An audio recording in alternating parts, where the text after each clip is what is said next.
Una antología de lecturas de las palabras de Dios Todopoderoso.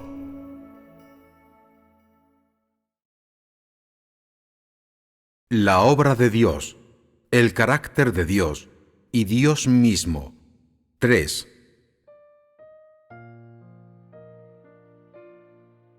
A continuación, echaremos un vistazo a una parábola que contó el Señor Jesús en la era de la gracia.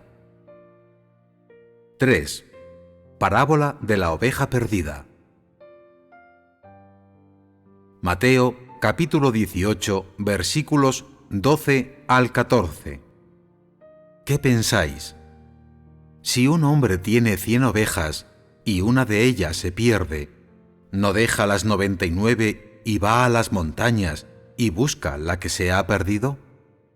Y si la encuentra, de verdad os digo, se alegra más por esa oveja que por las 99 que no se perdieron. Es así la voluntad del Padre que está en los cielos, que ninguno de estos pequeñitos muera.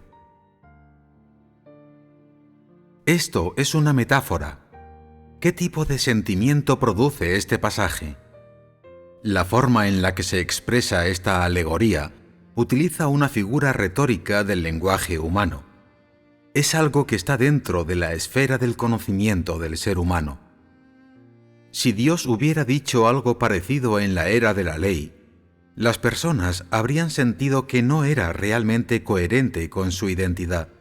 Sin embargo, cuando el Hijo del Hombre comunicó este pasaje en la era de la gracia, fue reconfortante, cálido e íntimo para las personas. Cuando Dios se hizo carne, cuando apareció en forma de hombre, usó una metáfora muy apropiada para expresar su voz en la humanidad. Esta representaba la propia voz de Dios y la obra que Él quería hacer en esa era. También simbolizaba una actitud que Dios tenía hacia las personas en la era de la gracia. Mirando desde la perspectiva de la actitud de Dios hacia las personas, comparó a cada una de ellas con una oveja. Si una oveja se pierde, Él hará lo que haga falta para encontrarla. Esto representa un principio de la obra de Dios en medio de la humanidad, esta vez en la carne. Dios usó esta parábola para describir su determinación y su actitud en esa obra. Esta era la ventaja de Dios al encarnarse. Podía aprovecharse del conocimiento de la humanidad y usar el lenguaje humano para hablar a las personas, para expresar su voluntad. Él explicó o tradujo al hombre su lenguaje divino profundo, que resultaba difícil de entender para las personas en el lenguaje humano, de una forma humana. Esto ayudó a las personas a entender su voluntad y a saber qué quería hacer Él. También pudo tener conversaciones con personas desde la perspectiva humana, usar el lenguaje humano y comunicar con ellas de una forma que entenderían. Hasta podía hablar y obrar usando el lenguaje y el conocimiento humanos, de forma que las personas pudieran sentir la bondad y la cercanía de Dios y ver su corazón. ¿Qué veis en esto? ¿Que no hay prohibición en las palabras y las acciones de Dios? De la manera como lo ven las personas, no hay modo de que Dios pudiera usar el conocimiento, el lenguaje o las formas de comunicarse del hombre para hablar sobre lo que Dios mismo quería decir, la obra que quería realizar o expresar su propia voluntad. Esto es pensar erróneamente. Dios utilizó este tipo de metáfora para que las personas pudieran sentir la realidad y la sinceridad de Dios y ver su actitud hacia las personas durante ese periodo de tiempo. Esta parábola despertó a las personas de un sueño que habían estado viviendo bajo la ley durante mucho tiempo y también inspiró a una generación tras otra de personas que vivieron en la era de la gracia. Leyendo el pasaje de esta parábola, se conoce la sinceridad de Dios al salvar a la humanidad y se entiende el peso de esta en su corazón. echemos otro vistazo a la última frase en este pasaje. Es así la voluntad del Padre que está en los cielos, que ninguno de estos pequeñitos muera. ¿Fueron estas las propias palabras del Señor Jesús o las de su Padre en el cielo? Superficialmente, parece que es el Señor Jesús el que habla, pero su voluntad representa la de Dios mismo, y por eso dijo: es así la voluntad del Padre que está en los cielos, que ninguno de estos pequeñitos muera. Las personas de aquella época solo reconocían como Dios al Padre del cielo, y esta persona que veían ante sus ojos solo era un enviado suyo, y no podía representarlo. Por esta razón, el Señor Jesús también tuvo que decir esto, de forma que pudiesen sentir realmente la voluntad de Dios para la humanidad, así como la autenticidad y la precisión de lo que Él afirmaba.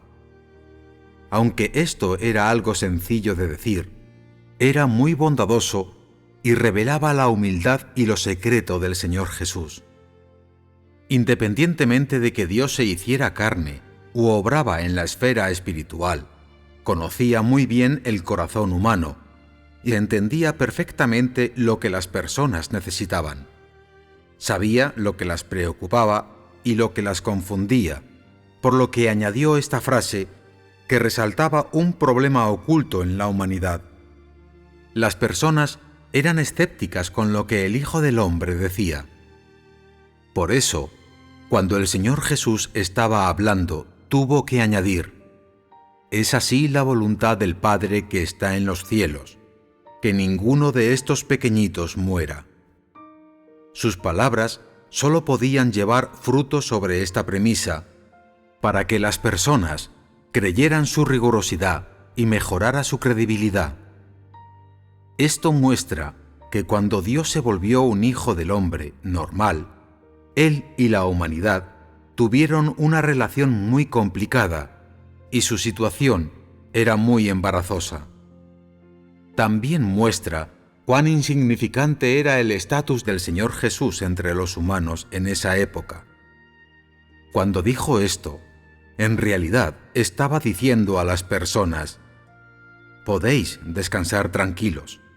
Esto no representa lo que hay en mi corazón, sino que es la voluntad del Dios que está en vuestros corazones. ¿No era algo irónico para la humanidad? Aunque obrando en la carne, Dios tenía muchas ventajas con las que no contaba en su persona. Tuvo que aguantar sus dudas y su rechazo, así como su insensibilidad y dureza. Podría decirse que el proceso de la obra del Hijo del Hombre fue el de experimentar el rechazo de la humanidad y el de estar compitiendo contra él. Más que eso, fue el proceso de trabajar para ganar continuamente la confianza de la humanidad y conquistarla a través de lo que Él tiene y es, de su propia esencia. No fue tanto que Dios encarnado estuviera librando una guerra sobre el terreno contra Satanás, sino que se convirtió en un hombre corriente e inició una lucha con los que le siguen. En ella, el Hijo del Hombre completó su obra con su humildad, con lo que Él tiene y es, con su amor y sabiduría. Consiguió a las personas que quería, obtuvo la identidad y el estatus que merecía y volvió a su trono. A continuación, veamos los siguientes dos pasajes de la Escritura. 4. Perdonar 70 veces 7. Mateo, capítulo 18, versículos 21 y 22. Luego vino Pedro hacia él y dijo: Señor, ¿cuántas veces debo perdonar a mi hermano que ha pecado contra mí? ¿Hasta 7 veces? Jesús le dijo: No te digo hasta 7 veces, pero hasta 70 veces 7. 5. El amor del Señor. Mateo, capítulo 22, versículos 37 al 39. Jesús le dijo: Tú amarás al Señor tu Dios con todo tu corazón, con toda tu alma y con toda tu mente. Este es el primer y principal mandamiento. Y el segundo es similar: ama a tu prójimo como a ti mismo. De estos dos pasajes, uno habla del perdón y el otro del amor. Estos dos temas destacan realmente la obra que el Señor Jesús quería llevar a cabo en la era de la gracia. Cuando Dios se hizo carne, con este hecho introdujo una etapa de su obra, la obra específica de esta era y el carácter que Él quería expresar. En ese período, todo lo que el Hijo del Hombre hizo giró en torno a la obra que Dios quería llevar a cabo en esta era. Haría exactamente eso, ni más ni menos. Cada cosa que dijo y cada tipo de obra que llevó a cabo guardaban relación con esta era. Independientemente de que lo expresara de una forma humana, mediante el lenguaje humano o a través del lenguaje divino, cualquiera que fuera la forma o la perspectiva desde la que lo hiciera, su objetivo era ayudar a que las personas entendieran lo que quería hacer, cuál era su voluntad y cuáles sus exigencias para las personas. Podía usar diversos medios desde diferentes perspectivas para ayudar a las personas a entender, comprender y conocer su voluntad, a conocer su obra de salvación de la humanidad. Así, en la era de la gracia, vemos al Señor Jesús empleando frecuentemente el lenguaje humano para expresar lo que quería comunicar a la humanidad. Además, lo vemos desde la perspectiva de un guía ordinario que habla a las personas, suple sus necesidades, las ayuda con lo que han pedido. Esta forma de obrar no se había visto en la era de la ley que precedió a la de la gracia. Se volvió más íntimo y compasivo con la humanidad, así como más capaz de conseguir resultados prácticos en ambas formas y maneras. La expresión perdonar a las personas 70 veces 7 aclara realmente esta idea. El propósito logrado por el número en esta expresión es permitir a las personas entender la intención del Señor Jesús en el momento en que dijo esto. Se debía perdonar a los demás, y no una vez, 2 o 7 veces, sino 70 veces 7. ¿Qué tipo de idea es 70 veces 7? Es conseguir que las personas conviertan el perdón en su propia responsabilidad, algo que deben aprender y un camino que deben observar. Aunque esto solo era una expresión, servía como idea fundamental. Ayudaba a las personas a apreciar profundamente lo que Él quería decir y a encontrar las formas apropiadas de practicar, así como los principios y los estándares en dicha práctica. Esta expresión ayudaba a las personas a entender claramente y les daba un concepto preciso para que aprendieran el perdón. Perdonar sin condiciones ni limitaciones, pero con una actitud de tolerancia y comprensión hacia los demás. Cuando el Señor Jesús dijo esto, ¿qué había en su corazón? ¿Estaba pensando realmente en 70 veces 7? No. ¿Perdonará Dios realmente al hombre un número exacto de veces? Muchas personas están interesadas en el número de veces mencionadas. Quieren entender realmente el origen y el significado de este número. ¿Por qué salió este de la boca del Señor Jesús? Creen que contiene implicaciones más profundas. En realidad, solo fue una expresión de Dios en humanidad. Cualquier implicación o significado deben analizarse junto a los requisitos del Señor Jesús para la humanidad. Cuando Dios no se había hecho carne, las personas no entendían mucho de lo que él decía, porque procedía de la divinidad total. La perspectiva y el contexto de lo que decía eran invisibles e inalcanzables para el hombre. Se expresaba desde una esfera espiritual que las personas no podían ver.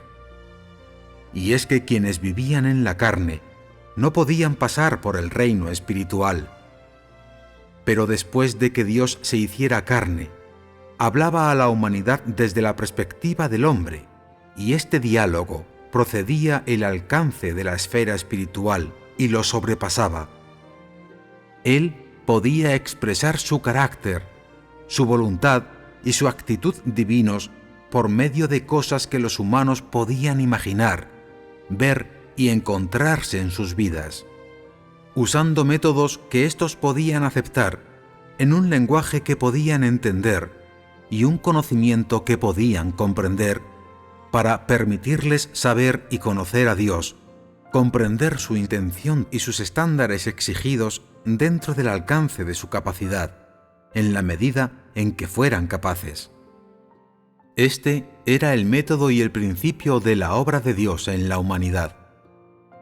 Aunque sus caminos y sus principios de obrar en la carne se consiguieron en su mayoría por la humanidad o a través de ella, realmente obtuvo resultados que no se habrían conseguido obrando directamente en la divinidad. La obra de Dios en humanidad era más concreta, auténtica y enfocada. Los métodos eran mucho más flexibles y sobrepasaba en forma a la era de la ley. Seguidamente, hablemos de amar al Señor y a tu prójimo como a ti mismo. ¿Es esto algo que se expresa directamente en la divinidad?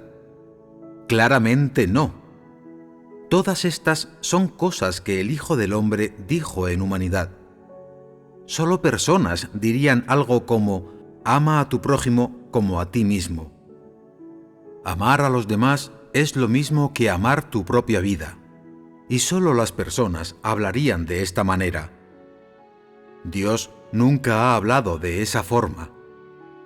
Como mínimo, no hay este tipo de lenguaje en su divinidad, porque Él no necesita este tipo de principio «ama a tu prójimo como a ti mismo» para regular su amor por la humanidad, porque el amor de Dios por el hombre es una revelación natural de lo que Él tiene y es. ¿Habéis oído alguna vez a Dios decir algo como «amo a la humanidad como me amo a mí mismo»? Porque el amor está en la esencia de Dios y en lo que Él tiene y es. El amor de Dios por la humanidad, la forma en la que trata a las personas y su actitud son una expresión y una revelación naturales de su carácter. Él no necesita hacer esto deliberadamente de una cierta forma, o seguir deliberadamente cierto método o código moral para conseguir amar a su prójimo como a sí mismo. Él ya posee este tipo de esencia. ¿Qué ves en esto? Cuando Dios obraba en forma humana, muchos de sus métodos, palabras y verdades se expresaban todos de una manera humana. Pero al mismo tiempo, el carácter de Dios, lo que Él tiene y es, así como su voluntad, se expresaron para que las personas las conociesen y entendiesen. Lo que conocieron y entendieron fue exactamente su esencia y lo que Él tiene y es, que representa la identidad y el estatus inherente de Dios mismo. Es decir, el Hijo del Hombre en la carne expresaba el carácter y la esencia inherentes de Dios mismo en el mayor grado posible y de la forma más precisa posible. La humanidad del Hijo del Hombre no solo no fue un obstáculo o una barrera para la comunicación y la interacción del hombre con Dios en el cielo, sino que era realmente el único canal y el único puente de conexión entre el hombre y el Señor de la creación. En este punto, ¿no sentís que existen similitudes entre la naturaleza y los métodos de la obra realizada por el Señor Jesús en la era de la gracia y la etapa actual de la obra? Esta etapa actual de la obra también emplea mucho lenguaje humano para expresar el carácter de Dios, y mucho lenguaje y métodos de la vida cotidiana del hombre, así como conocimiento humano para expresar la voluntad de Dios. Una vez que Dios se hace carne, independientemente de si está hablando desde una perspectiva humana o divina, gran parte de su lenguaje y sus métodos de expresión tienen lugar por medio del lenguaje y los métodos humanos. Esto es, cuando Dios se hace carne, es la mejor oportunidad para ti de ver su omnipotencia y su sabiduría, y de conocer cada aspecto práctico suyo. Cuando Dios se hizo carne, conforme crecía, llegó a entender, aprender y comprender algo del conocimiento, el sentido común, el lenguaje y los métodos de expresión humanos en su humanidad. Dios encarnado poseía estas cosas que procedían de los humanos que Él había creado. Estos se convirtieron en herramientas de Dios en la carne para expresar su carácter y su divinidad, y le permitieron hacer su obra más pertinente, más auténtica y más precisa, mientras estaba obrando en medio de la humanidad, desde una perspectiva humana y usando el lenguaje humano. La hizo más accesible y fácilmente entendible para las personas, consiguiendo así los resultados que Dios quería. ¿No es más práctico para Dios obrar de esta forma en la carne? ¿No es sabiduría de Dios? Cuando Él se hizo carne, cuando su carne pudo acometer la obra que Él quería llevar a cabo, fue cuando expresaría su carácter y su obra sobre el terreno.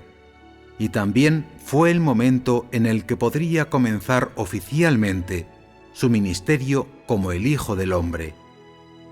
Esto significaba que ya no había más un abismo entre Dios y el hombre, que Él cesaría pronto su obra de comunicarse por medio de mensajeros, y que Dios mismo podría expresar personalmente todas las palabras y la obra en la carne que Él quisiera. También significaba que las personas que Dios salva estaban más cerca de Él, que su plan de gestión había entrado en un nuevo territorio y que toda la humanidad estaba a punto de afrontar una nueva era. Todo el que ha leído la Biblia sabe que acontecieron muchas cosas cuando el Señor Jesús nació. La mayor de todas fue la de ser perseguido por el diablo, hasta el punto de que todos los niños, hasta los 2 años de edad de esa zona, murieron asesinados. Es evidente que Dios asumió un gran riesgo haciéndose carne entre los humanos. El gran precio que pagó para completar su gestión de salvar a la humanidad también es evidente. Asimismo, lo son las grandes esperanzas que Dios puso en su obra en la carne entre los hombres. Cuando la carne de Dios pudo acometer la obra entre los hombres, ¿cómo se sentía Él? Las personas deberían entender eso un poco, ¿verdad? Como mínimo, Dios estaba feliz porque podía empezar a desarrollar su nueva obra en medio de la humanidad. Cuando el Señor Jesús fue bautizado y comenzó oficialmente su obra de cumplir su ministerio, el corazón de Dios se desbordó de gozo, porque después de muchos años de espera y preparación, podía vestir finalmente la carne de un hombre normal y dar inicio a su nueva obra en la forma de un hombre de carne y hueso que las personas podrían ver y tocar. Podría hablar por fin cara a cara y con franqueza con personas a través de la identidad de un hombre. Dios podría estar por fin cara a cara con la humanidad en lenguaje humano, de una manera humana. Podría proveer para el hombre, ilustrarlo y ayudarle usando el lenguaje humano. Podría comer en la misma mesa y vivir en el mismo espacio con Él. También podría ver seres humanos, cosas y todo de la manera en que lo hacían los hombres, e incluso a través de sus propios ojos. Para Dios, esta ya era su primera victoria de su obra en la carne. También podría decirse que era un cumplimiento de una gran obra. Esto era, por supuesto, lo que más feliz hacía a Dios. Ese comienzo fue la primera vez que Dios sintió una especie de consuelo en su obra en medio de la humanidad. Todos estos acontecimientos eran muy prácticos y naturales, y el consuelo que Dios sintió muy auténtico. Para el hombre, cada vez que una etapa nueva de la obra de Dios se cumple, y cada vez que Él se siente gratificado, es cuando la humanidad puede acercarse más a Él, y cuando las personas se acercan más a la salvación. Para Dios, esta es también la lanzadera de su nueva obra, cuando su plan de gestión progresa un paso más adelante, y además, cuando su voluntad se acerca al cumplimiento completo. Para la humanidad, la llegada de tal oportunidad es afortunada y muy buena. Para todos aquellos que esperan la salvación de Dios, son noticias trascendentales. Cuando Él lleva a cabo una nueva etapa de la obra, tiene un nuevo comienzo, y cuando esta nueva obra y este nuevo comienzo se lanzan e introducen en medio de la humanidad, es cuando el desenlace de esta etapa de la obra ya ha sido determinado y cumplido, y Dios ha visto sus efectos y frutos finales. Este momento también es cuando estos efectos hacen que Dios se sienta satisfecho, y su corazón, por supuesto, está feliz. Porque a los ojos de Dios, Él ya ha visto y determinado a las personas que está buscando, y ha adquirido a este grupo, un grupo capaz de hacer que su obra tenga éxito y le traiga satisfacción. Dios se siente tranquilo, deja de lado sus preocupaciones y está feliz. En otras palabras, cuando su carne puede aventurarse en una nueva obra entre los hombres y comienza a llevarla a cabo, debe hacerlo sin obstrucción. Y cuando Él siente que todo se ha cumplido, ya ha visto el final. Él está satisfecho y con un corazón alegre debido a este final. ¿Cómo se expresa la felicidad de Dios? ¿Podéis imaginarlo? ¿Lloraría Dios? ¿Puede Dios llorar? ¿Puede aplaudir? ¿Puede danzar? ¿Puede cantar? ¿Cuál sería esa canción? Por supuesto que Dios podría cantar una canción bella y conmovedora que pudiera expresar el gozo y la felicidad en su corazón. Podría cantarla para la humanidad, para sí mismo y para todas las cosas. La felicidad de Dios puede expresarse de cualquier forma. Todo esto es normal, porque Dios siente placer, ira, tristeza y felicidad, y sus diversos sentimientos pueden expresarse de diversas maneras. Este es su derecho y la cosa más normal. No deberíais pensar ninguna otra cosa de ello, ni proyectar vuestras propias inhibiciones sobre él, diciéndole que no debería hacer esto o aquello, actuar de esta forma o de aquella, limitando su felicidad o cualquier sentimiento que tenga. En los corazones de las personas, Dios no puede estar feliz. No puede derramar lágrimas, no puede llorar, no puede expresar ninguna emoción. Gracias a lo que hemos comunicado en estas dos ocasiones, creo que ya no veréis más a Dios de esta forma, sino que le permitiréis tener alguna libertad y soltura. Esto es algo muy bueno. En el futuro, Si sois capaces de sentir realmente la tristeza de Dios cuando oigáis que Él está triste, y su felicidad cuando oigáis que está feliz, como mínimo seréis capaces de saber y entender claramente lo que le hace feliz y lo que le entristece. Cuando puedes sentirte triste porque Él está triste y feliz porque Él está feliz, Dios habrá ganado totalmente tu corazón y ya no habrá ninguna barrera con Él. Ya no trataréis de limitarlo más con la imaginación, las ideas y el conocimiento humanos. En ese momento, Dios estará vivo y vigoroso en tu corazón. Será el Dios de tu vida y el Señor de todo tu ser. ¿Tenéis esta clase de aspiración? ¿Tenéis confianza en que podéis lograr esto?